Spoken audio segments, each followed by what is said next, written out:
This story from the life of Jesus is a very important one. Not only is it in 3 of the Gospels, Matthew, Mark, and John, but it probably convinced his disciples that he was the Son of God more than anything else Jesus had done. They were already amazed at this man, but here comes a moment they would never forget. Now Jesus has sent his disciples ahead of him in a boat to cross the Sea of Galilee, a huge freshwater lake. They start rowing, but soon get stuck in a storm that drives them across the lake, away from where they wanted to row. Some of the disciples were fishermen and had encountered storms all their life, but this one was so much worse.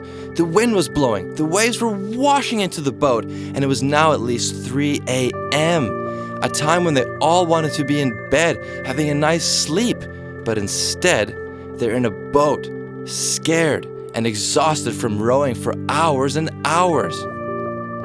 Then out in the distance, they see what looks like a ghost walking on the water. This is terrifying to a bunch of very tired sailors who were all crying out for help. But right away, Jesus called out to them, "Be brave. It is I. Don't be afraid." Phew, it's just Jesus. Wait a minute. He's walking on water? How? Wait, what? All of these questions are running through their minds, but only one spoke up back to Jesus. "Lord, is it you?" Peter asked. "If it is, tell me to come to you on the water." Peter was the boldest of all the disciples and said things that other people only thought, and it got him into a bit of trouble, but not this time. "Come," Jesus said. So Peter gathered his courage, took a step of faith, got out of the boat and began walking on the water toward Jesus. Okay, so now we have 2 people walking on water in the storm. The others would have barely been able to believe their eyes. Peter took his eyes off Jesus just for a moment and looked across the water at the wind and the waves and began to wobble a little, then sink a little. His fear got the best of him and he called out to Jesus, "Lord, save me!" Jesus immediately reaches out his hand and catches Peter.